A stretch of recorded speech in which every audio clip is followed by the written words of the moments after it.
Coloquei aqui para iniciar a gravação. Iniciamos a gravação. Mais um estudo do NEP-Cefa. Eu desejo uma ótima noite a todos. Espero que estejam todos bem. E para começar, vamos começar com a prece musical, algo para nos elevar. Boa noite, Paulo. Boa noite, pessoal. Desculpa o atraso. Olá, Paulo. Tranquilo. E a música que eu vou colocar para a nossa vibração inicial só pode ser verbos, né? Tem tudo a ver com a nossa passagem.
Então, que nessa prece, né, essa prece musical, a gente possa se sintonizar e pensar nesse momento nas pessoas que estão doentes, nas pessoas que estão precisando se recuperar, estão precisando de força, de energia. Vamos emitir pensamentos de luz e de paz para todos eles. Que assim seja. Então, boa noite a todos, boa noite quem entrou agora, Lili, Adalberto, Débora, Ronaldo está entrando também agora. Boa noite a todos, sejam muito bem-vindos. Boa noite. Bem, gente, nós estamos estudando a passagem, né, de Nicodemos. Vamos direto, né, para onde a gente parou. Ou vocês querem ler a passagem para dar uma relembrada? O que é que vocês preferem?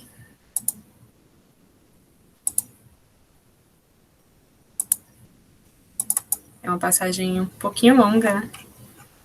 Mas a gente pode ler também. Pode ir direto, Larissa, porque ela é longa, né? Se bem que é um prazer sempre ouvi-la, né? A mão da senhora, essa passagem realmente.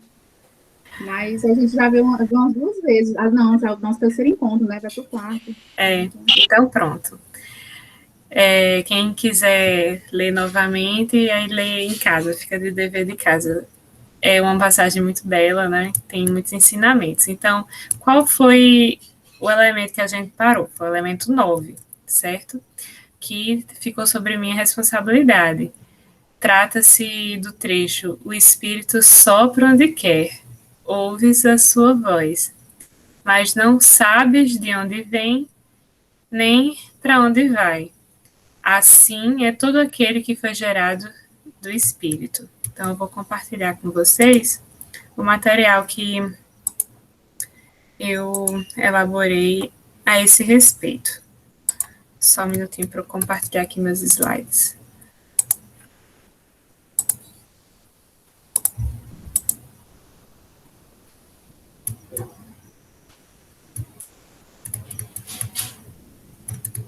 Pronto, eu imagino que vocês já estejam vendo.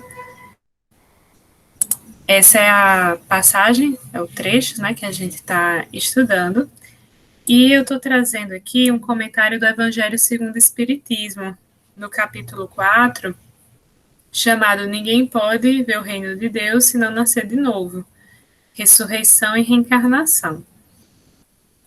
Então, essa passagem é tão importante, né, que deu nome a um dos capítulos do Evangelho segundo o Espiritismo. E Kardec diz o seguinte: o Espírito sobra onde quer, ouve-lhes a voz, mas não sabes nem de onde vem, nem para onde vai. Pode-se entender que se trata do Espírito de Deus, que dá a vida a quem ele quer, ou na alma do homem. Então, ele dá aqui duas interpretações.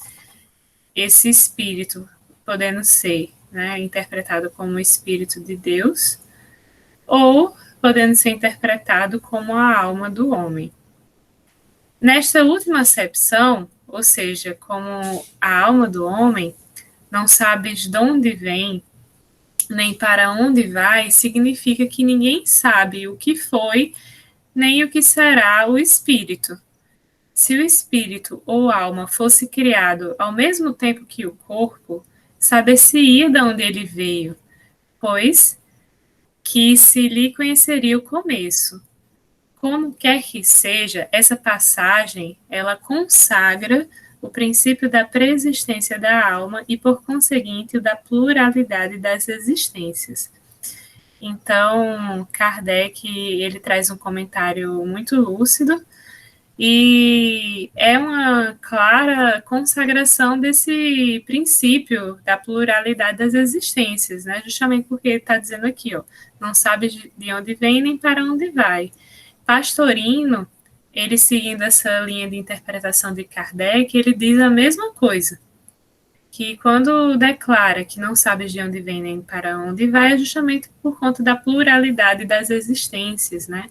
Que são inúmeras, e o espírito, né, ele sendo criado no momento que o corpo é criado, já se sabe de onde ele veio, né? Vocês têm algo a comentar sobre isso? Pode falar, Irvina. Larissa, como eu tinha falado anteriormente, realmente essa passagem me toca muito. E aí eu já tinha estudado ela antes, numa visão em outra religião. E aí hoje eu fiz eu dei uma olhadinha nela e dei uma olhadinha na visão espírita. E aí eu gosto muito da parte dela que ela fala que o vento sopra livre, o sopro do vento, né? E ele compara esse sopro ao espírito. E aí eu fui pesquisar naquela ferramenta do NEP, que Ismael nos passou, e aí lá vem muita coisa, né, para você filtrar. E eu fui começar a ler e eu observei uma coisa que eu achei muito interessante.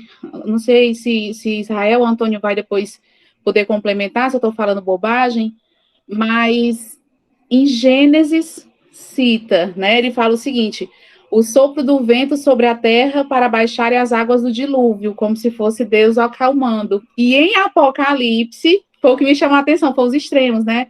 Ele fala, os 4 ventos da terra, e nenhum vento soprar sobre a terra. Eu tenho o trecho todo, mas aí ele coloca o vento, né, o sopro do vento, como um espírito, tanto no sentido de estar acalmando, como no sentido, muitas vezes, de estar mostrando a ira de Deus. Aí eu vi também um trecho dos gafanhotos, né, que começa a soprar o vento e logo vem a praga dos gafanhotos, que foi uma das pragas do Egito. Eu sei que eu viajei no sopro. E eu achei muito interessante a riqueza que tem em cada palavrinha, né, desse elemento que você pegou. Fiquei até com um pouquinho de inveja, era para eu ter ficado com ele. Oxe! Mas é tão bom essas contribuições que você está trazendo, porque a gente vê nas passagens, nas escrituras bíblicas, o vento muito atrelado a essa ação divina, a essa presença divina também, como o próprio Kardec admite nessa interpretação, ó, pode ser tratado como Espírito de Deus. Tanto que eu trouxe aqui, ó, uma e na Gênesis, viu, Larissa? Eu fiquei meio o vento me encasquetou. E aí eu disse, não, mas será que no Espiritismo tem também essa visão? Aí eu fui nas obras espíritas, porque lá separa. Aí ele apareceu na do Caibá, que a gente já tinha citado, né? Que tinha que aparecer, lógico. Mas ele aparece no Vinha de Luz e eu fiquei boba. Ele aparece num livro que eu estou estudando no ESG, no Gênesis. Na Gênese, né? No livro do Pentateuco, né? Falando também dessa questão do sopro brando do vento como sendo o espírito. Aí eu disse, caramba, é forte, esse elemento é forte. Demais, demais. E uma obra espírita que cita o vento é justamente essa daqui, ó, André Luiz, Os Mensageiros, onde Alfredo diz o seguinte: o sopro da vida percorre a criação inteira. Toda página sagrada, comentando o princípio da existência, refere-se a isso. Nunca pensaram no vento como o sopro criador da natureza? Nossa, eu achei tão significativo essa passagem, né, comparando o vento ao poder criador de Deus, né, uma representação, né, divina na natureza. Então, a gente vê isso muito nas escrituras sagradas, né? Alguém mais gostaria de comentar a respeito dessa questão do vento? Eu gostaria só não é bem acrescentar, mas soltar uma informação interessante, que nós temos um estudo feito nessa metodologia todo da Gênese, não é? Aonde, à luz da doutrina espírita, dentro dessa metodologia que nós temos aqui, a gente estuda o Pentateuco, e na Gênese a gente estuda a evolução, o surgimento do princípio espiritual, do princípio material, e exatamente muito aprofundado essa questão do vento, da forma como a Edna falou agora, que ela viu na outra filosofia religiosa que ela fez parte. Então, é um estudo assim, bastante enriquecedor e que mostra exatamente, casado com as obras de Luiz e de Emmanuel, o surgimento e toda a estruturação do princípio inteligente, do princípio material e da formação da Terra no livro da Gênesis. Câmbio. Incrível. Esse estudo é vinculado ao Cefa, Antônio? Não, é vinculado a outros centros que nós participamos há anos atrás, e é um estudo que ele nunca foi assim muito à frente, porque ele é muito difícil, entendeu? É mesmo. As pessoas não se sentiam à vontade para poder participar dessas interpretações, mas é de uma riqueza assim fenomenal, sabe? Nossa, eu imagino. Pode falar, Irvina, você gostaria de falar? Eu ia desligar a câmera, né? Ah, tá. Quando você bota a mão assim, você que vai... Eu vou desligar a câmera, porque eu tenho 80 anos mexendo em tecnologia. Pois é, imagina um estudo, né, que junta Emmanuel, André Luiz, com a Gênese, realmente é muito enriquecedor.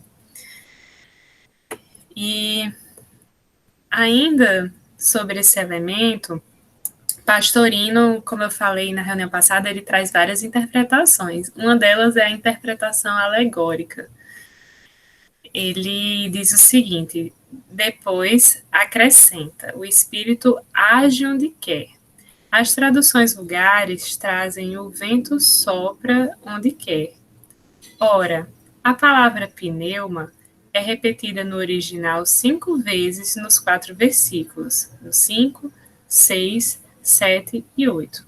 Por que traduzir 4 vezes por espírito e uma vez por vento? Estranho, mas há razões para isso, veremos. Aí esse é um dos parágrafos lá da Sabedoria do Evangelho de Pastorino. Aí mais à frente, eu acredito que é nesse parágrafo que ele traz essa explicação. Ele diz assim: a tradução adotada no versículo 8 é também vento, defendendo-se a tradução com a frase do Eclesiastes 11:5, tu não sabes o caminho do vento. Então, isso pode ter estimulado, né, essa tradução como vento. Entretanto, aí a palavra usada não é pneuma, mas aí eu não sei daí, né? Enfim, essa palavra em grego aqui. Quanto ao verbo pnei, se é usado com o sentido de soprar, com referência ao vento, também pode significar agir, exteriorizar-se, manifestar-se em relação ao espírito. O latim traduz pneuma por espíritus e pnei por expirare, dentro do sentido grego. Mas também em português usamos o mesmo radical, quer se trate do espírito, inspiração, quer se trate do vento, expiração, que se divide em inspiração e expiração. E quando o espírito se retira, dizemos que a pessoa expirou. Então, o que é que eu achei interessante do que ele fala aqui? Primeiro, essa duplicidade de sentido que espírito e vento têm. E é tão poético porque essa palavra que pode significar tanto espírito como vento, e ao mesmo tempo faz sentido nas duas traduções. Outra coisa que eu achei interessante é o verbo que é traduzido como sopra, ou então como manifesta, como age. Então, ele pode ter todas essas traduções, todos esses sentidos. E, ao mesmo tempo, né, apesar de ter todos esses sentidos, todos são coerentes com essa passagem. Então, eu achei bonito isso, né, de ter essas palavras com tantas traduções, mas, ao mesmo tempo, com uma carga de significado, né, sendo preservada. E outra coisa que eu achei interessante do que o Pastorino falou é que inspiração, ela pode ser, no português, né, a gente utiliza para o ato de inspirar, né, de respirar, como no sentido do espírito, né, ter um insight, ter uma inspiração. E a questão da expiração, ela está relacionada com a respiração, né, de expirar, como também está relacionada com a morte, né? O tempo de vida dele expirou, né? Então, eu achei interessante também essas relações aqui que no português também existem. É isso, gente. Vocês gostariam de comentar algo sobre essa parte de Pastorino? Não, não é nem um comentário, é porque no momento que fica falando, eu fico pensando, né? Fico filosofando. Aí eu fiquei pensando, mas por que se coloca o espírito e o vento, né? Como uma mesma tradução. Aí eu fico pensando assim, que o vento é uma força da natureza, mas ao contrário das outras forças da natureza, eu não vejo, né? A neve eu vejo, a chuva eu vejo, mas o vento eu não vejo, mas eu sei que ele existe, e eu sinto quando ele está presente. Aí eu fico, será que não é por isso que há uma associação entre o espírito e o vento, já que o espírito também é uma força, mas que eu não vejo, assim como o vento? Eu fico fazendo essas filosofias, sabe? Nossa, eu adorei, Paulo. Eu adorei essa sua interpretação, essa sua associação. Pode falar. Mas tem tudo a ver isso, viu, Paulo? A raiz mesmo, né, semítica, ela vem exatamente dessas comparações. Porque quando a gente vai pegar assim a origem dessas palavras dentro de uma sociedade que não tinha escrita e que só vivia da própria experiência, os primeiros sinais que surgiram eram sinais ligados à experiência. Então, quando a gente vai ali para a escrita hieroglífica, para a escrita simbólica, e quando a gente vai especificamente para o judaísmo, a gente vai pegar a associação dessa simbologia ligada às experiências, né? Como já falaram aqui em estudos passados, que se você não estava aqui ainda, como, por exemplo, você ia simbolizar o dono de uma casa, né, era o chifre lá, né, simbolizando o boi, porque era o animal que tinha força, era o animal que fazia, o animal que liderava, o animal que sustentava aquilo. Então, o dono da casa tem que ser algo forte para sustentar, para dirigir. Então, ele era simbolizado pelo chifre do boi. E assim, várias e várias outras palavras que tinham toda uma simbologia ligada à experiência, né?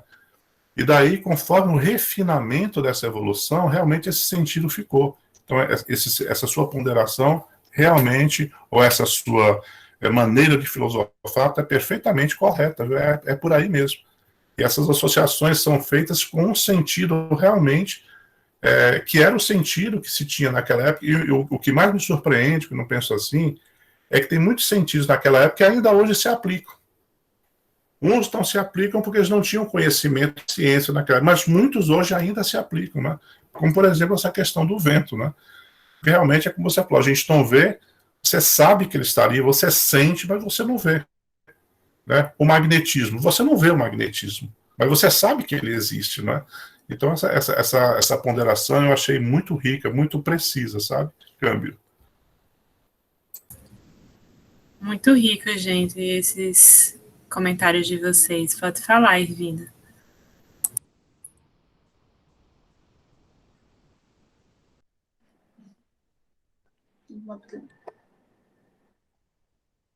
Eu vou dar minha contribuição, é o Ronaldo. Pode falar. Eu estava aqui também, quando fala do sopro, né?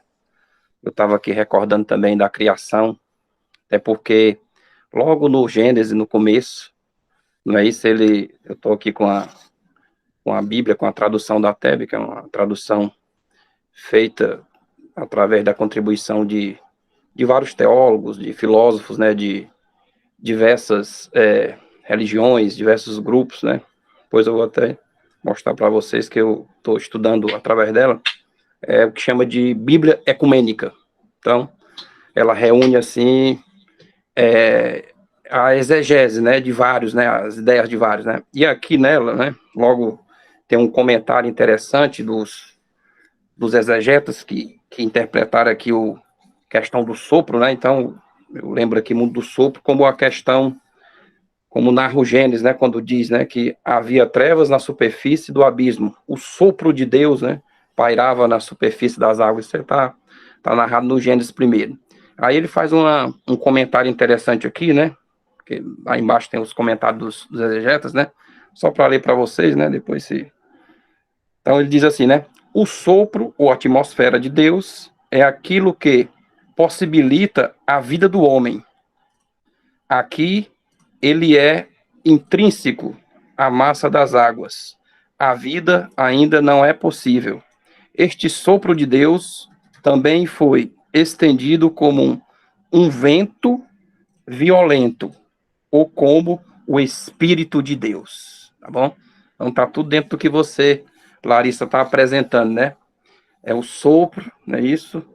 E essa questão do vento e o Espírito de Deus, que traz a vida, não é isso?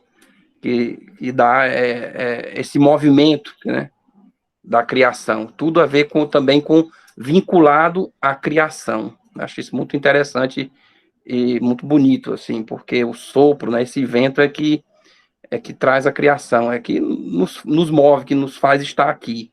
É isso. Essa é a minha contribuição. Obrigado, viu, gente? Perfeito, perfeito. E fica tão mais rico, né, quando a gente ouve essas outras contribuições, quando a gente passa a procurar se colocar na mente, né, daquele povo, como é que eles raciocinavam. Pode falar, Lili. Oi, hoje a minha internet está oscilando demais, eu nem sei se vocês vão conseguir me ouvir, eu estou ouvindo tudo pela metade, eu não sei se alguém já comentou sobre essa questão, eu vi que o Ronaldo falou sobre a criação, e eu quero falar também sobre a renovação, né, que esse vento, quando o Evangelho, que no Evangelho diz que não se sabe para onde vai, né, são no entendimento do Espírito que vai passar por várias vidas, várias experiências, no sentido de em busca da renovação, né, em busca da evolução, né, entra nesse processo da evolução que é a reencarnação, né. Então é a criação junto com o crescimento e naturalmente a renovação. Então não se sabe de onde vem e nem para onde vai, que vidas, que novas experiências ele vai precisar passar para atingir, né, a partir da mensagem evangélica, um nível de entendimento, um nível de renovação, um nível de crescimento, né, mais ou menos, eu queria só dar essa contribuição, mesmo com essa internet meio ruim aqui. Obrigada.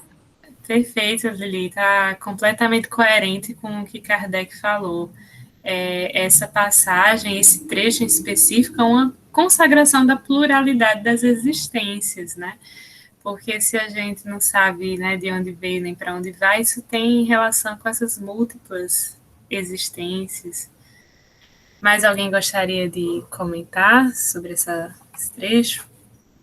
Muito rica a discussão. Caso não, a gente vai passar para o próximo elemento. Deixa eu ver aqui qual é. O próximo elemento é o que sabemos, falamos, e o que vimos, testemunhamos. É com Ruth. Ruth, minha amiga, se você quiser, posso compartilhar alguns dos materiais que você enviou para Ismael, porque ele encaminhou para mim, é só dizer. Já ia dizer, gente, eu queria até pedir desculpa que eu não pude, assim, elaborar direitinho, né, esse estudo, porque semana passada foi meio atribulada. Eu sofri um assalto, aí levaram meu celular, aí eu não tive como, assim, ajustar direito, mas eu pesquisei e trago aqui para vocês a minha contribuição, certo? Tranquilo, Ruth. Aí a gente vai começar com dois comentários que tem alguns comentaristas, né, pequenos comentários do 10. Né? item 10. Pronto, E eu vou para compartilhar aqui. vocês, né, como a Larissa leu, o item 10 começa, na verdade, com a pergunta do 9, né? Perguntou-lhe Nicodemos como isso pode acontecer, e o item 10 inicia, respondeu-lhe Jesus. Eis o mestre, eu estou no certo, será? Espera aí. Enquanto com Nicodemos. És o mestre de Israel e ignoras essas coisas? É esse? Eu não sei se eu coloquei o Da documento versão. certo, mas É. o Só abrir item, aqui. o elemento é esse aqui, ó. Deixa eu colocar no chat. Ah, Ó, esse aqui é o elemento. O que sabemos, falamos, e o que vimos, testemunhamos. ainda, se eu só pedir para botar minha cachorrinha para dentro.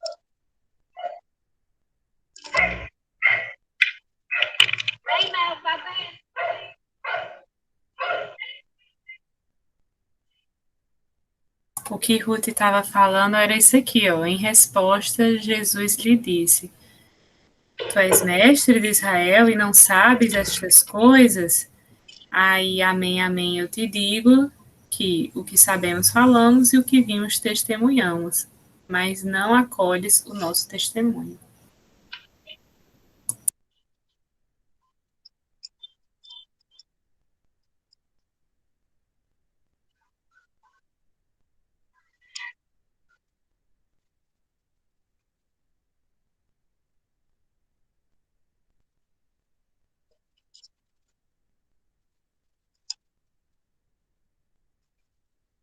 Eu estou achando que tá o item errado. Eu também tô. É, Peraí, eu 3, acho que João tá. 3,10. João 3,10. Não é, mas tá outro item aí. Olha, o item 3,10. Larissa, Pois não. tem que fazer uma diferença entre o número dos versículos da perícope e o número de ordem dos elementos. Não são iguais, Isso, certo? exatamente. Ah, O teu pois item, é, Ruth, é o eu item troquei as 10. bolas. O que sabemos, falamos, e o que vimos, testemunhamos. Está presente no versículo, no capítulo 3, versículo 11. 3:11. Então, a gente pode compartilhar outro Tem um. documento, que é o É, 3:11. tomara que eu tenha acertado nesse. Pera, então deixa eu abrir aqui o documento. Que foi tão aperreado, gente, essa semana. Me desculpe. Oi, Ruth, a gente entende, viu? Não é fácil, não. Pronto. Agora eu vou compartilhar o documento que se trata.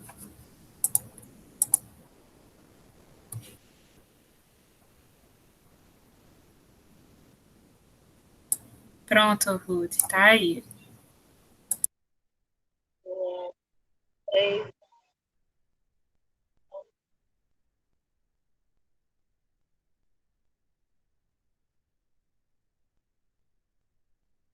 vamos ver se tá certo. Em verdade te digo, falamos do que sabemos e damos testemunho do que vimos.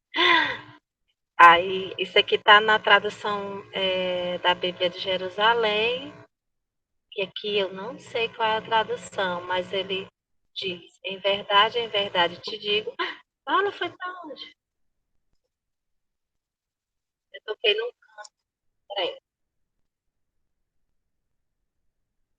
Voltou.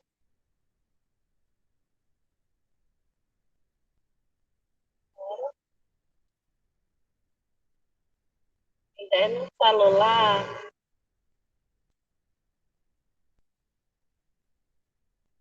Se quiser ajuda, vou ter só dizer.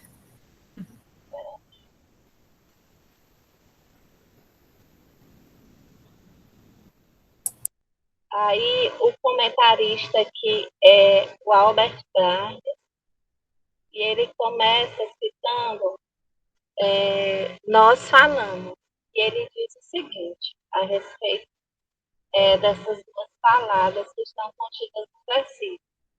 Jesus aqui fala no número plural, incluindo ele próprio, e os envolvidos com ele na pregação do Evangelho. E Nicodemos havia dito em João 3,2, sabemos o que és, etc., incluindo ele próprio e aqueles com quem ele agiu.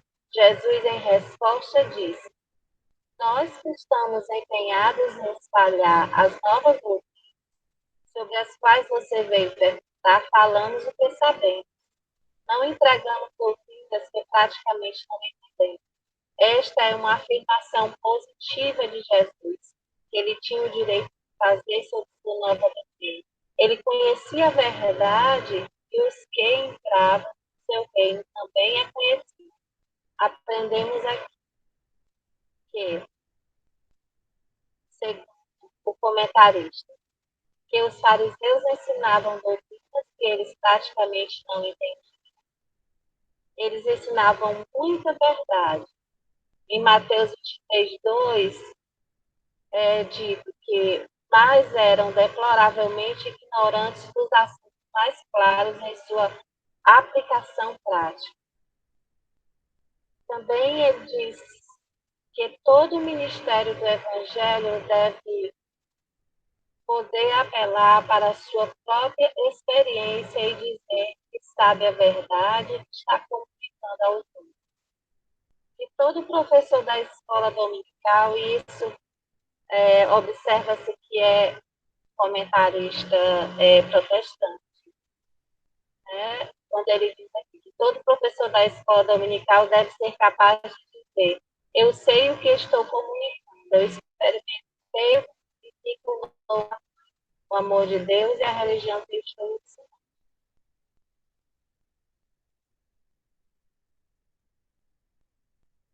Sobre a palavra testifique, ele diz que é preste testemunho. Que vimos, ele diz que Jesus tinha visto por seus olhos oniscientes todas as operações do Espírito no coração dos homens. Seus ministros viram seus efeitos como vemos os efeitos do vento, e vendo homens mudando do pecado para a santidade, estão qualificados para dar testemunho da verdade e realidade da mudança. Gente, o celular é novo, eu toco no canto, ele vai para outro. Aí ele diz assim, só para terminar essa frase, diz: todo ministro bem-sucedido do Evangelho torna-se assim uma testemunha do poder salvador do Evangelho. Sim, Ruth, só um minutinho. Irvina levantou a mão. Pode falar, Irvina. Pronto. Larissa, eu achei interessante, eu acabei dando uma lida nos elementos, né?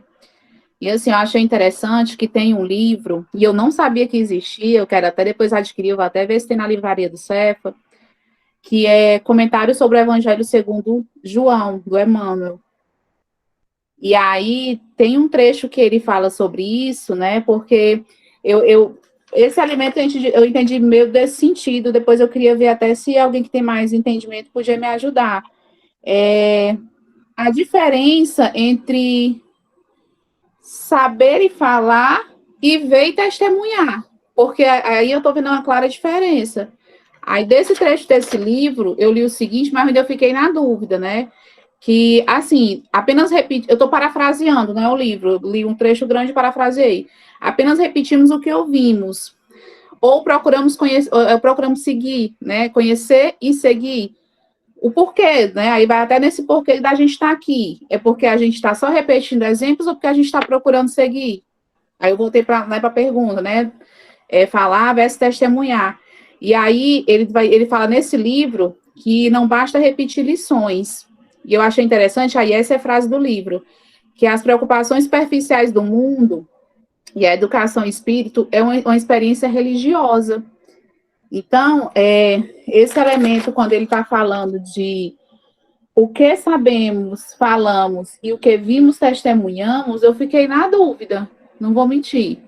Eu entendi essa parte dele no sentido de estar aprofundando, porque a gente não pode só repetir exemplo, não ficar só no superficial. Mas essa diferença entre saber o que está falando e testemunhar, eu fiquei com uma interrogação gigante. Antônio, você iria falar? Alguma coisa? Você abriu o microfone. Eu percebo, Irvina, que realmente há uma diferença que está sendo estabelecida, né? A Irvina tirou uma palavra que eu ia... Estão me ouvindo? Olha, tá travando. Tá falhando um pouquinho, Antônio. Não dá para ouvir, não. Estão me ouvindo? Se todo mundo tirar a câmera, fica melhor. Tá. Para ele falar. Eu acho que o microfone dele tá ligando e desligando. Eu acho que não é ele que tá fazendo. Tenta falar mais, Antônio, agora, para a gente ver se voltou. Pode continuar. Eu acho que tá. Eu acho que ele tá falando, mas não tá. A gente não tá escutando. Tá com problemas de internet, Antônio, de conexão. Não, para variar eu, né, Larissa? Baguncei o estúdio de novo com as minhas perguntas. Bagunçou, não. A gente tá te ouvindo, Antônio, mas cortando. Acho que é a conexão, viu? Eu posso falar uma coisa que eu acho que eu, assim, percebo, claro. Né, tu pode só repetir de novo essa frase da tua dúvida? Vamos lá. Dentro desse elemento 10, eu fiquei o seguinte. Ele fala, o que sabemos, falamos, e o que vimos, testemunhamos. E aí, eu entrei, Ruth, naquela parte da gente, às vezes, ser como se a gente fosse só um gravadorzinho, só um repetidorzinho de podcast do que a gente está vendo sobre a Bíblia, sobre o Evangelho. Mas aí, a gente está vivenciando, vivenciar isso, a gente estava tentando se aprofundar, e aí o que seria essa diferença do saber o que está falando e do ver e testemunhar? Aí eu fiquei com essa interrogação e misturou tudo, aí eu resolvi externalizar. Assim, eu observo que aqui, João coloca que Jesus diz, né? É o Cristo falando. Em verdade te digo, falamos do que sabemos. Aí ele está falando dele, ele sabe. E a gente sabe que o Cristo, em falando do planeta Terra, ele é o Senhor e sabedor de todas as coisas. Né? Co-criador com o Senhor, ajudou a criar o nosso planeta. Então, ele sabe. Então, se ele fala do que sabe, ele dá testemunho do que ele vê. Porque ele vê desde o princípio. Assim, pra mim, eu entendi a tua visão, Ruth, mas eu acho que foi mais para um viés doutrinário. Eu queria entender, pode ser até que, enfim, eu acho a tua colocação mais para um viés doutrinário. Assim, claro que todo mundo que está aqui, eu acho que 100% acredita no Cristo, né? Acredita, enfim. Mas, assim, o porquê da necessidade de falar esses dois itens na mesma fala e deixar isso bem explícito? Foi isso que ficou a interrogaçãozinha. Aí é demais para a minha pessoa, minha filha. Aí eu deixo para o meu amiguinho Antônio Carlos, que ele é uma pessoa sabida. Eu sou menos sabida do que ele. Acho entender a minha visão, né? Se ele enfatizou muito, é porque tinha alguma importância porque enfatizou. Será que Jesus não queria não queria dizer assim, porque há uma necessidade de se vivenciar, não só saber, porque uma coisa é você saber, você ler, você saber, e outra coisa é você vivenciar, estar ali presente. Será que seria? Eu, não, assim, eu também estou em dúvida, Mas, mas será? Lili, no comentário do livro que eu trouxe, que é o livro do Evangelho segundo João, comentado por, né, o Evangelho de Emmanuel segundo João, ele fala isso, né, de quem só repete, ele usa até um termo muito antigo como um fonó, como aqueles aparelhos, aqueles discos antigos, né? Esqueci o termo que ele utiliza. Ou quem vivencia realmente. Agora, o trecho que ele fala, eu não me recordo qual é. Eu tinha anotado, mas eu perdi.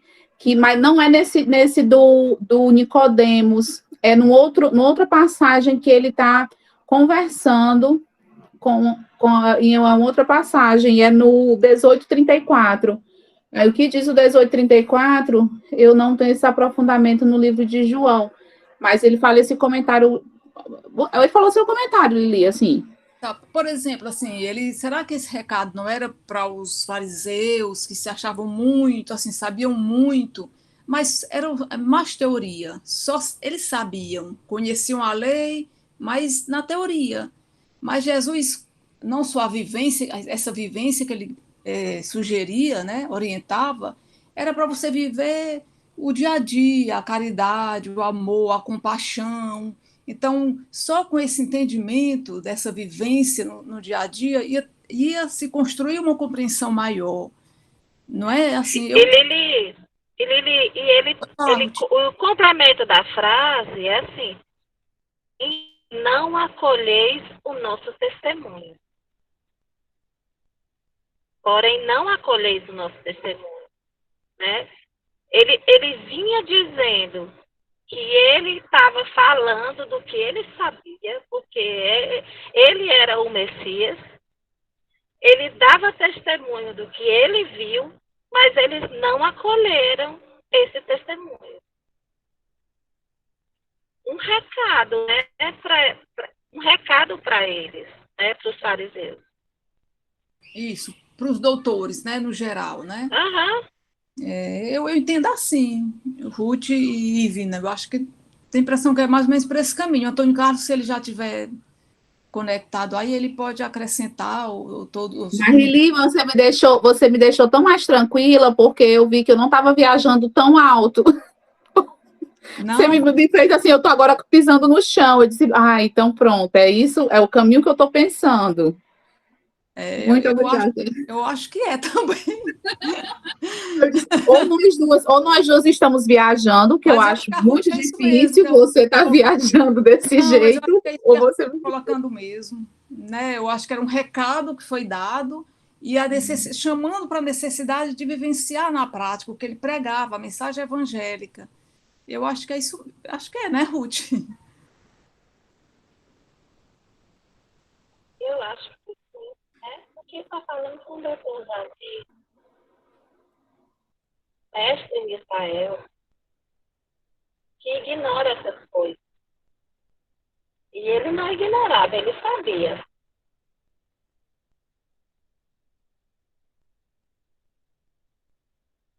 Então, Antônio, você está nos ouvindo? Eu acho que a conexão ainda dele não voltou. Acho que agora ele saiu mesmo. Tá, né? Se você está nos ouvindo, Antônio, a gente não está te ouvindo. Vamos prosseguir, então. Sempre que vocês tiverem essas dúvidas, sempre enriquece, né, o estudo. E continuando, onde a gente parou, a gente vai para o não recebereis nossa testemunha. Quer continuar lendo, Ruth? Vamos lá. Sim, sim. É porque eu estava acompanhando aqui o Evangelho. O comentarista diz: nosso testemunho, a evidência fornecida por milagres e pelo poder salvador do Evangelho. Os homens rejeitam a revelação, embora seja afastado evidência mais forte, e embora constantemente as mudanças mais desejáveis, coração e hábitos. O comentarista Dulles, ele, com relação à palavra testemunho, ele diz que é igual a testemunhar, do grego. Oh, meu Deus.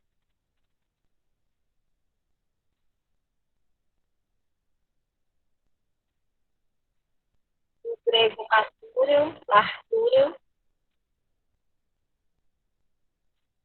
Tá ruim? Melhorou agora? Eu não consigo escutar muita coisa. Começa a falar, aí cai, aí depois volta, aí eu perdi um pouco o raciocínio. Não sei se é só comigo. Não, Rutinha, não, Paulo, eu achei até que fosse a minha conexão, eu até me mudei aqui de lugar, eu achei até que fosse problema aqui, mas é o que você está falando, eu estou com dificuldade realmente também de entender o que ela está dizendo. Ruth, você está com fone de ouvido? Tô com fone de ouvido. Eu não sei se pode ser a questão da internet, então. Eu dei uma mexida aqui, melhorou um pouquinho? Tenta tirar o fone e falar para ver. Podemos comparar, né? Pode ser o microfone.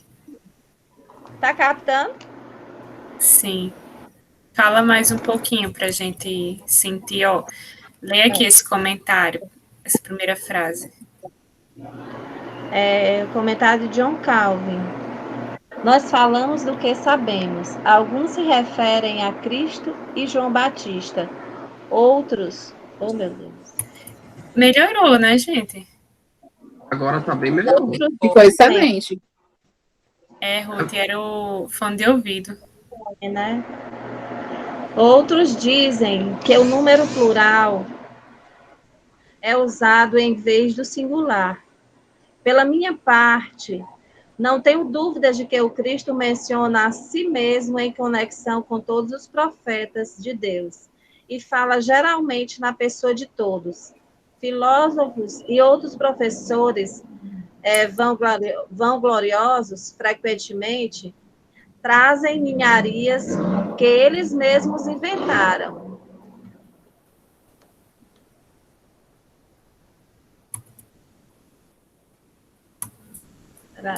Sim. Mas Cristo afirma que é peculiar a si mesmo e a todos os servos de Deus que eles não entregam doutrina a não ser o que é certo. Pois Deus não envia ministros para tagarelar sobre coisas que são desconhecidas ou duvidosas, mas os treina em sua escola para que o que eles aprendam consigo mesmos possam depois entregar a outros. Mais uma vez, como Cristo, por esse testemunho, nos recomenda a certeza de sua doutrina.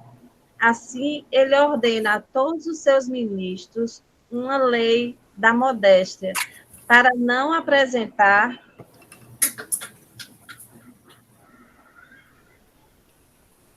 Gente, desculpa, é porque tá ruim controlar esse negócio aqui.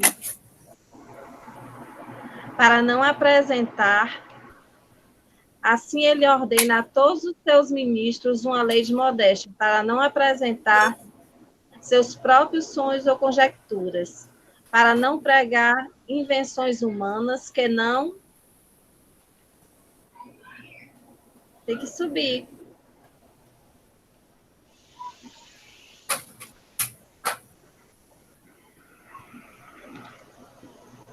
Que não tem solidez em tema, mas para prestar o testemunho fiel e puro a Deus. Portanto, todo homem veja que o Senhor lhe revelou, para que ninguém possa ir além dos limites de sua fé.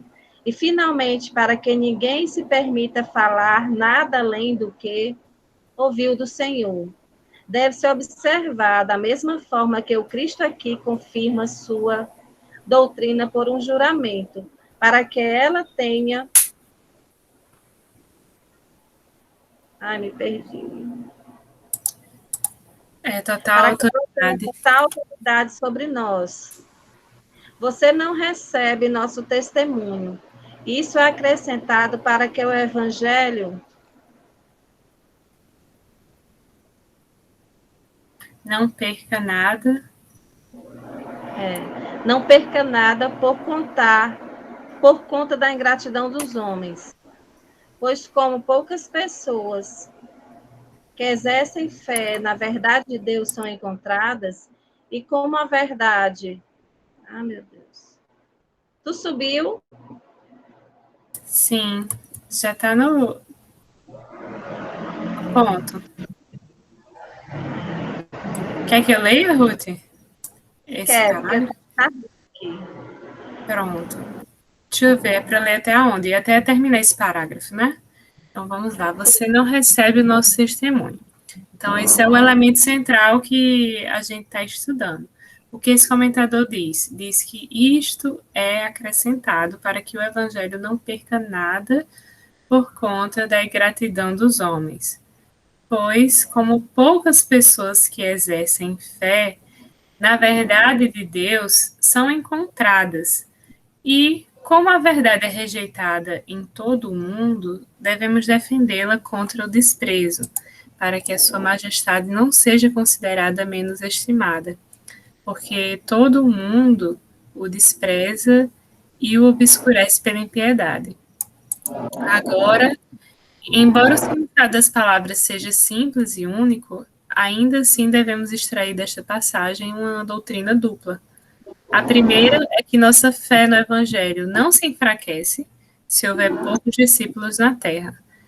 Como se Cristo tivesse dito: embora você não receba a minha doutrina, ela permanece certa e durável, pois a incredulidade dos homens nunca impedirá que Deus permaneça sempre verdadeiro.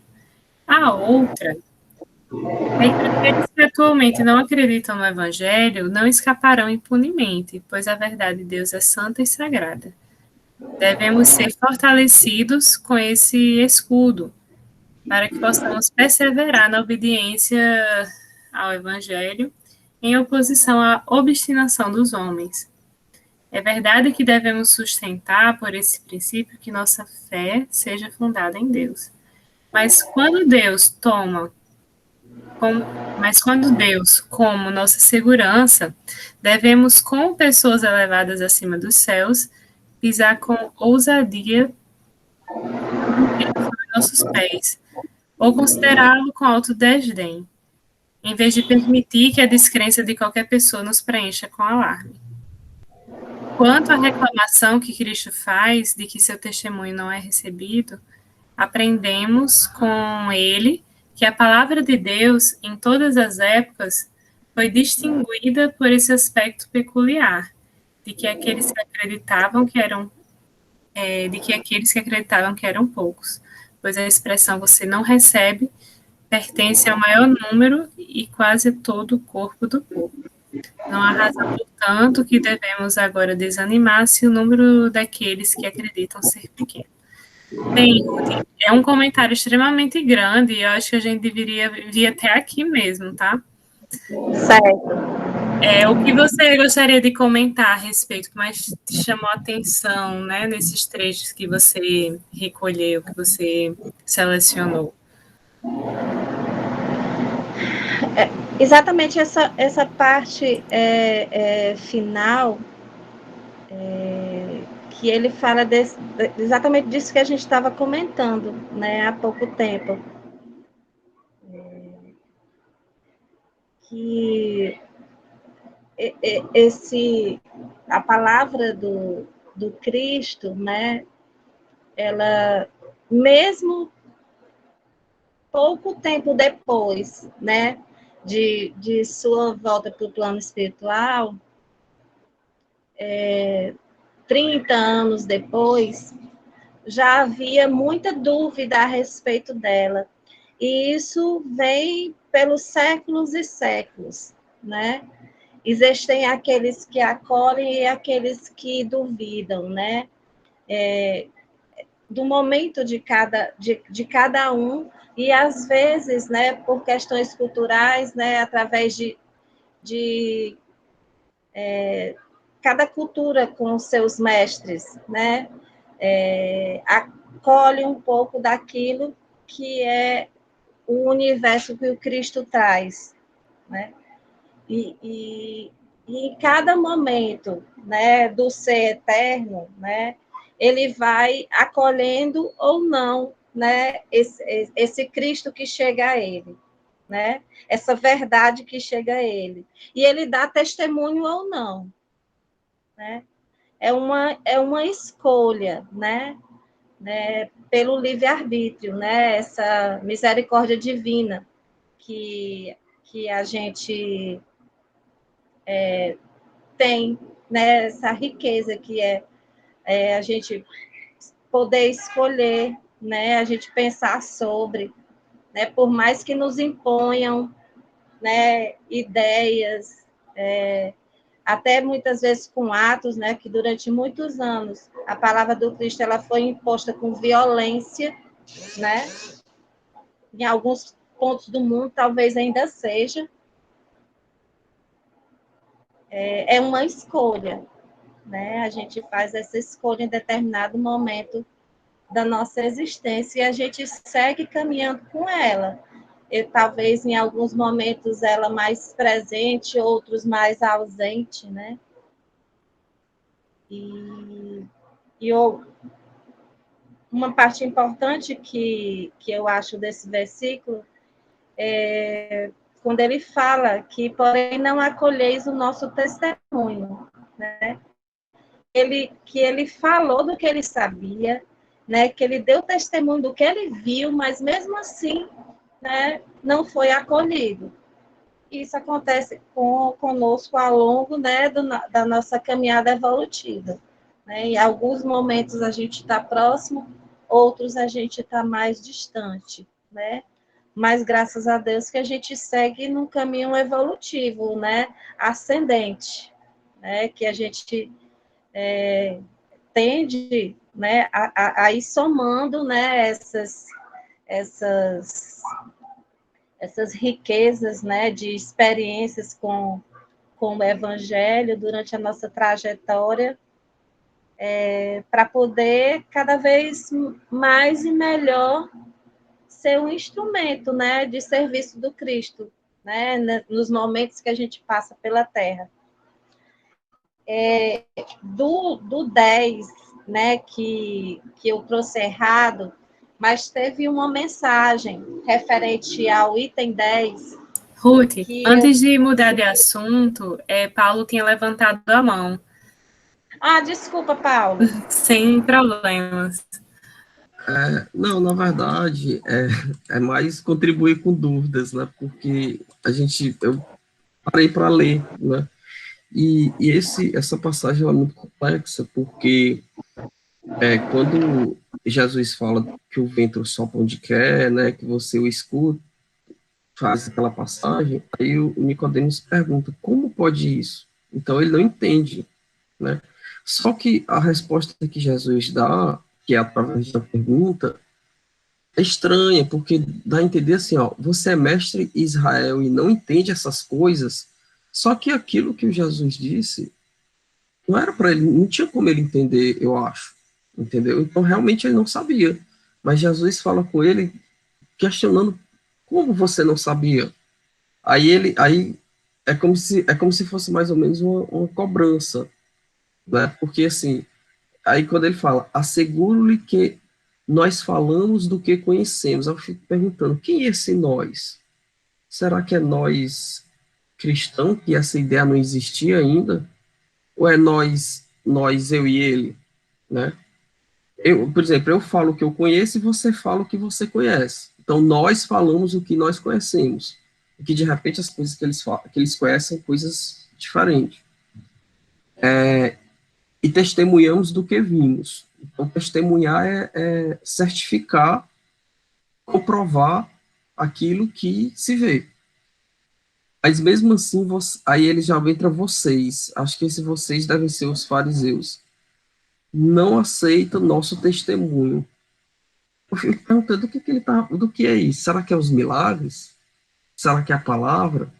Será que é tudo aquilo que Jesus falou no Evangelho, que mesmo assim os fariseus não testemunhavam porque não dava certificação para aquilo? Não, eles viam, ou seja, eles testemunhavam, mas eles não acreditavam naquilo que Cristo estava falando. Eu fico fazendo, é mais uns questionamentos, entendeu? Aí ele continua, né? Eu lhes falei de coisas terrenas, e vocês não creram, não creram. Eu já estou entrando no capítulo, né?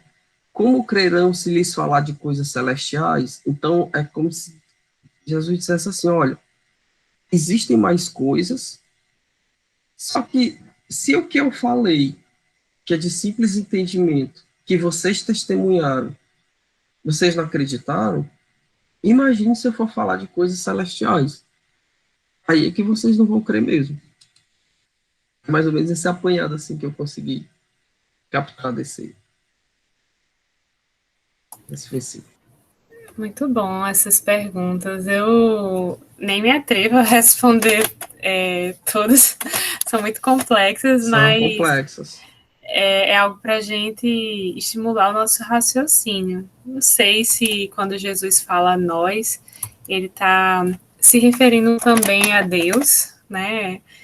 Ou ele e os discípulos, porque para ele usar no plural, né? Ele está se referindo a um coletivo, né? Que age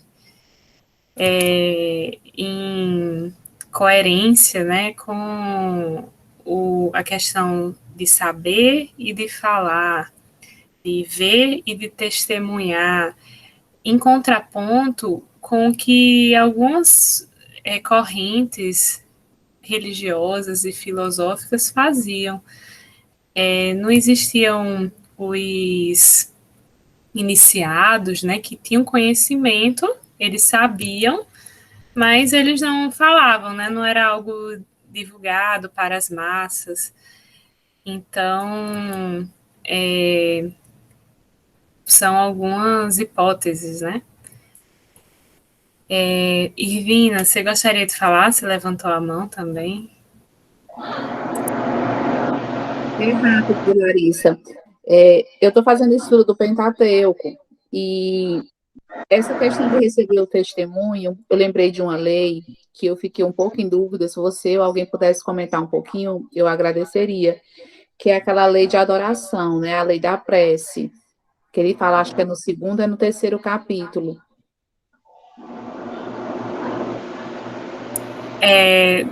Tá falando do Livro dos Espíritos? O Livro dos Espíritos, de Kardec. Certo. A lei de adoração, né, Kardec, ele faz o seguinte, ele didaticamente divide a lei divina em vários aspectos, né, porque é uma lei complexa, então didaticamente ele divide a lei de trabalho, a lei de adoração. Então a adoração como uma lei é algo que é natural, né, é algo que do ser humano, é algo que tem um germe dentro de cada ser humano, no sentido de se conectar com Deus, né? Eu penso, né, nesse aspecto de que todos nós temos uma semente dentro da gente, desde dos seres mais inferiores na escala evolutiva até os seres humanos, a gente tem algo que nos puxa, nos liga a Deus. Então, a adoração não é só questão de parar e rezar, não, é algo muito maior do que isso, é algo de conexão, né, com Deus.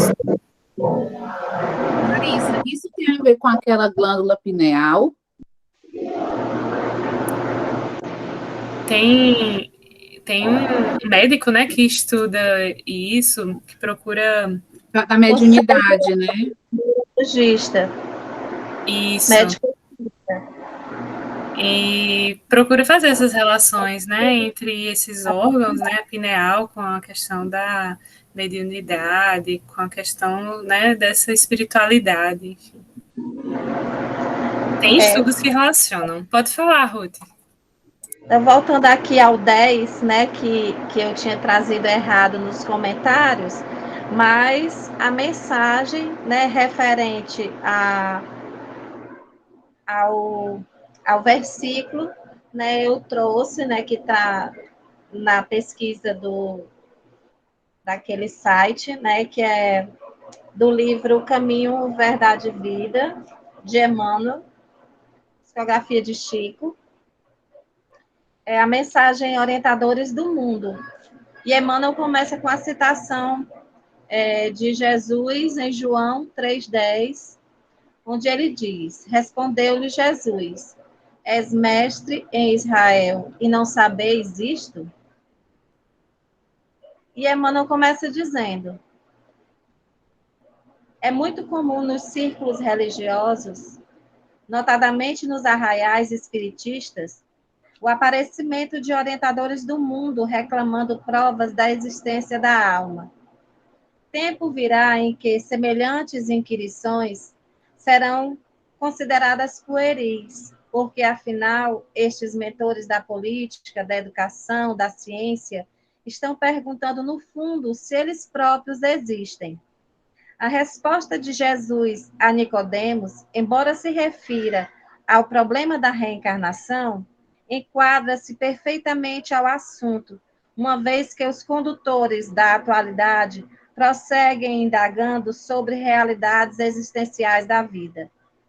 Peçamos a Deus, auxilie o homem, para que não continue tentando penetrar a casa do progresso pelo telhado. O médico leviano, até que verifique a verdade espiritual, será defrontado por experiências dolorosas no campo das realizações que lhe dizem respeito. O professor apenas teórico precipitar-se-á muitas vezes nas ilusões. O administrador improvisado permanecerá exposto a erros tremendos até que se ajuste à responsabilidade que lhe é própria. Por esse motivo, a resposta de Jesus aplica-se com acerto às interrogações dos instrutores modernos. Transformados em investigadores, dirigem-se a nós outros muitas vezes com ironia, reclamando a certeza sobre a existência do Espírito. Entretanto, eles orientam os outros e se introduzem na vida dos nossos irmãos em humanidade. Considerando essa circunstância e se tratando de problema tão essencial para si próprios, é razoável que não perguntem porque devem saber. Do mesmo jeito que Nicodemo sabia, né? No fundo, né, esses inquiridores têm, eu acho, talvez esses mesmos questionamentos, né? Essa vontade de conhecer.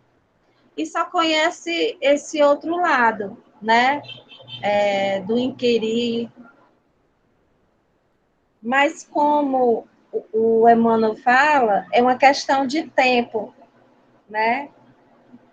É uma questão de tempo só. Porque haverá um tempo, como ele diz, né?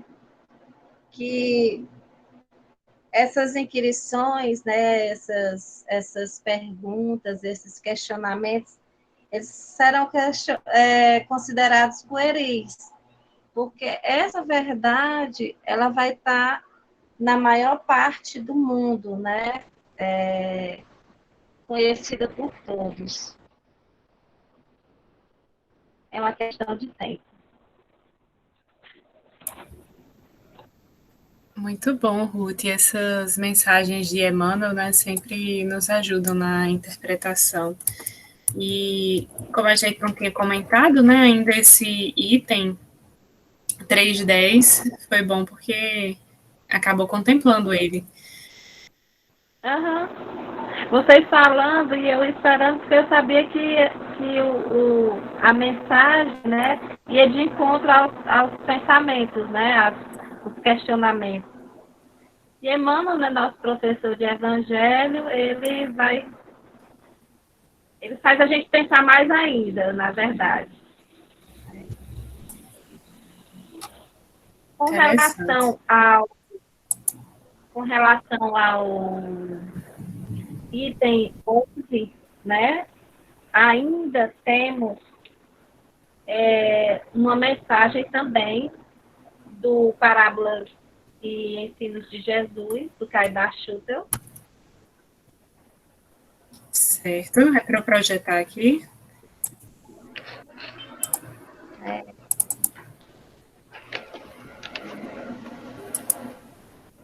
Esses amigos, né, espirituais trazem essas mensagens para ajudar a gente a compreender, né? Aí, como a mensagem é longa, Ruth, qual... Ah, não é longa não, só são 2 páginas? Como é que é? Deixa só o grande mandamento. Só são 2 páginas? Se fosse essas 2 páginas, tá ótimo. Só capítulo. Deixa eu só ver aqui o capítulo, que eu leio no livro, que é melhor. 83.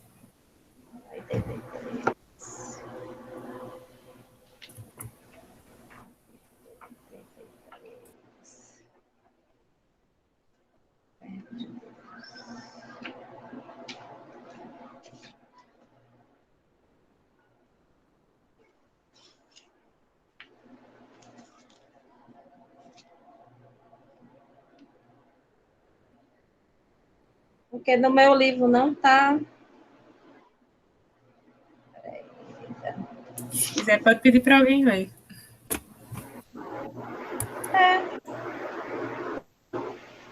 Pode ser. Maior mandamento o grande mandamento. Israel, você está podendo ler? Pior que eu não estou aqui agora. Tanto que eu estou meio quieto aqui, que aconteceu um monte de decorrência aqui. Tranquilo. Eu não consigo me concentrar às vezes e comentar. Tranquilo. Mas logo que fazer a leitura ali, eu vou fazer alguns comentários. Pronto. Lili, você está podendo ler? Tô sim. Ruth, é só bom a gente desligar o microfone para não interferir no áudio de Lili. Grande mandamento. Chegou um dos escribas, e tendo ouvido a discussão, e vendo que Jesus lhes havia respondido bem, fez-lhe esta pergunta: Qual é o primeiro de todos os mandamentos? Respondeu Jesus: O primeiro é: Ouve, ó Israel, o Senhor é nosso Deus, o Senhor é um só, e amarás o Senhor teu Deus de todo o teu coração, de toda a tua alma, de todo o teu entendimento e de toda a tua força. O segundo é: amarás ao teu próximo como a ti mesmo. Não há outro mandamento maior que estes. Disse-lhe o escriba: Na verdade, mestre, disseste bem que ele é um, e não há outro senão ele, e que o amá-lo de todo o coração, de todo o entendimento e de toda a força, e amará o próximo como a si mesmo, excede a todos os holocaustos e sacrifícios. Vendo Jesus que ele havia falado sabiamente, disse-lhe: Não estás longe do reino de Deus. E ninguém mais ousava interrogá-lo. Se alguém quiser continuar, porque minha garganta não está muito boa. Pode, Divina. Claro. São 2 conexões ruins, internet e garganta. Eu posso continuar. 3 são os deveres indispensáveis à criatura humana. Primeiro, para com Deus, segundo, para consigo mesmo, e terceiro, para com o próximo. Nisto resumiu Jesus a lei e os profetas. Sendo Deus o autor de nossa existência, o nosso verdadeiro Pai, devemos dedicar primeiramente a Deus todos os nossos haveres, a nossa própria vida. Os deveres do homem estão em relação com o seu grau de adiantamento, com as suas aptidões físicas, intelectuais e psíquicas. Ninguém pode dar senão o que tem, mas é fora de dúvida que devemos dar a Deus tudo o que temos. E como os haveres que dedicamos a Deus são retribuídos com centuplicados juros, cumpre-nos aproveitar todas essas dádivas para o proveito próprio e em proveito do próximo. É do cumprimento desses deveres que começa a felicidade. Satisfeitos os deveres que temos para com Deus, ocorre nos tratar daqueles que se relacionam para com a nossa própria individualidade. É claro que essas obrigações são de natureza material, intelectual e espiritual. E aí, Ruth, você gostaria de fazer destaques relacionando com o elemento? Eu tô achando é que a mensagem eu troquei. É porque realmente não tratou, né? Eu não estava bem na cabeça, não. Esses dias. Tranquilo, Ruth. Olha, a gente entende, viu? Esses episódios, né, acabam tirando a gente do lugar. Mas bora então comentar, né, para finalizar esses 6 minutinhos, sobre o elemento 311, que que diz assim, não, o 311 não, é o elemento 312, que diz assim, é o 313, deixa eu colar aqui para vocês, é o próximo elemento. Ninguém subiu ao céu, senão o que desceu do céu, o Filho do Homem. Esse é o elemento que ficou, né, para pesquisar. Eu acho de uma sabedoria muito grande, porque ninguém subiu ao céu, senão o que desceu do céu, o Filho do Homem. Ou seja, subir ao céu, né, significa se elevar, né? Então, ninguém foi tão elevado, né, que habitou aqui a Terra, senão o Filho do Homem. É uma expressão muito utilizada que representa duas coisas ao mesmo tempo, né?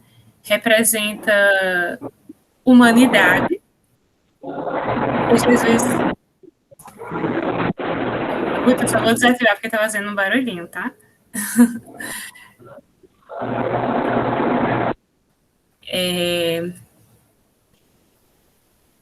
Representa humanidade e, ao mesmo tempo, representa divindade, né? O Filho do Homem tem essa duplicidade de sentido que aparentemente é antagônico, né? Mas, na verdade, seria uma antítese, né? Humanidade e divindade ao mesmo tempo. E aí, gente, vocês gostariam de comentar? No próximo estudo, a gente continua, né, os elementos. A partir deixa eu conferir aqui. A partir do elemento 12, com Israel. E como Moisés levantou a serpente no deserto. É isso mesmo. Gente, gostaria de agradecer a contribuição de todos. Ruth, você gostaria de dar suas palavras finais sobre esses elementos que você pesquisou? Eu gostaria de aproveitar e pedir para você fazer a prece final. Saudade de você.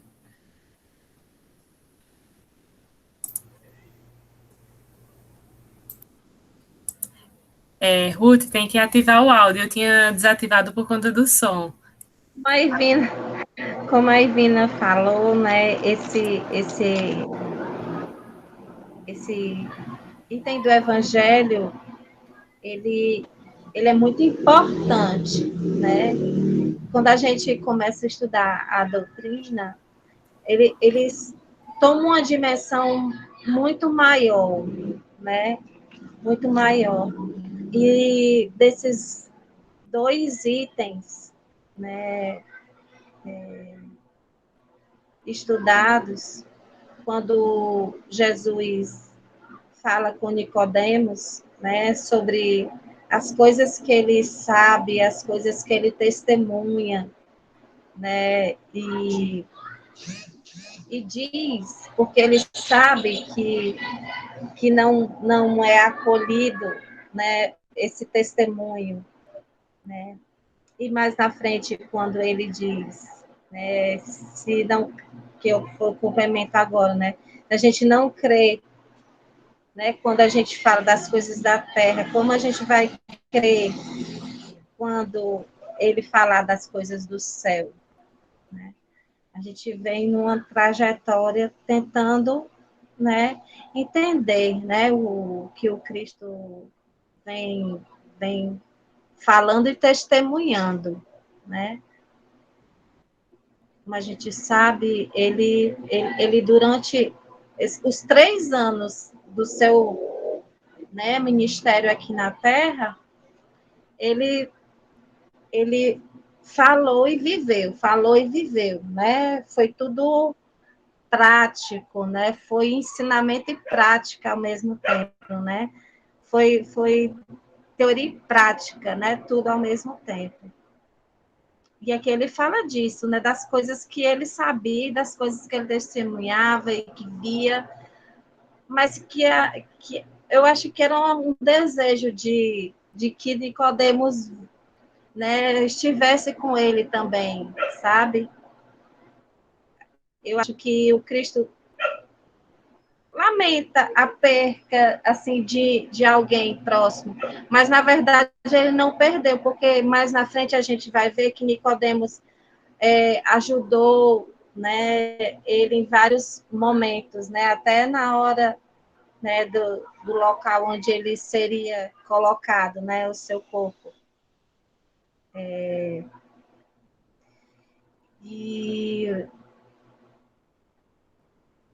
o Paulo traz, assim, vários questionamentos, assim, importantes, né, para a gente refletir, né, sobre essas palavras, né, aqui a gente tenta buscar essas palavras para compreender melhor e tentar vivenciar melhor, né, esse evangelho do Cristo na nossa vida.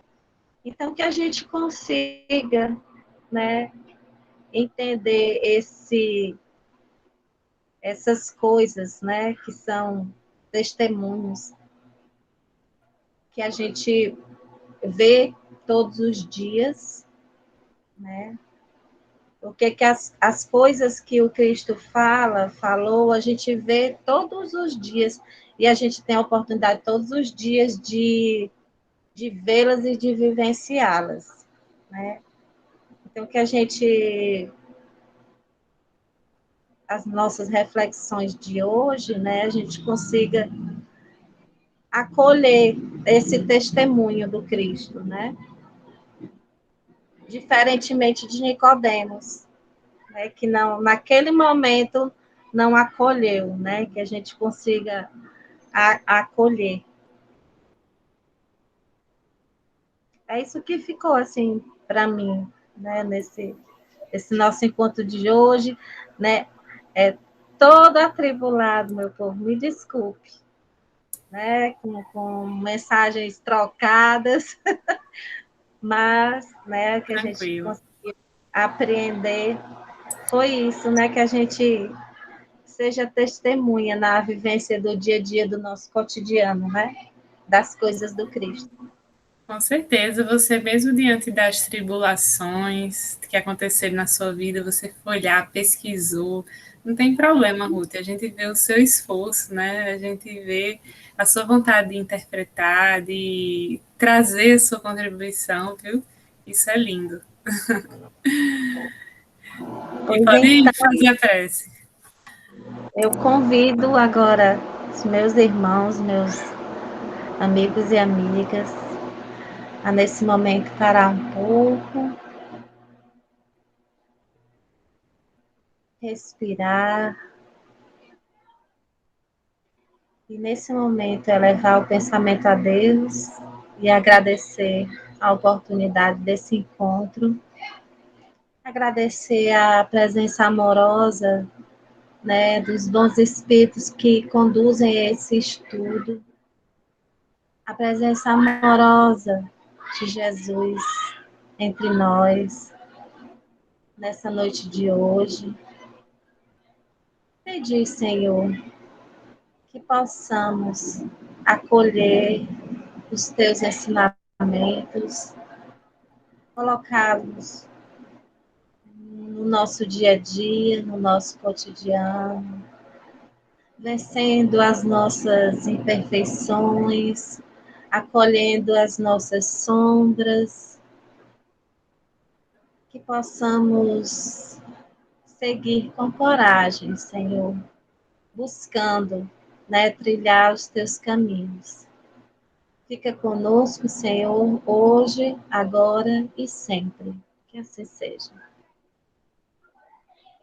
Que assim seja. Boa Obrigada, noite, gente, meus por amigos. tudo. Amei o retorno, Ruth.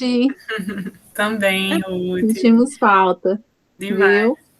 Gente, um final de semana abençoado a todos. Essa colega que pediu para rezar por ela, né? Que está com Covid. Sim, Eli. Professora. Sim. Isso. Vamos orar por ela. Nossa colega nova. Pois um beijo. Tchau, pessoal. Tchau para vocês. Desculpe a minha ausência aí hoje. Assim, que eu comentei muito pouco, mas pode deixar que semana que vem eu vou introduzir o tema e eu vou fazer os links aí do que poderia ser falado. Eu senti falta das suas palavras, Israel. É que estava muito atribulado aqui hoje, e daí eu também, sim, eu perco o foco. E minha conexão também estava ruim hoje. E aqui teve tempestade aqui todo próximo. mundo, né? Tchau, querido.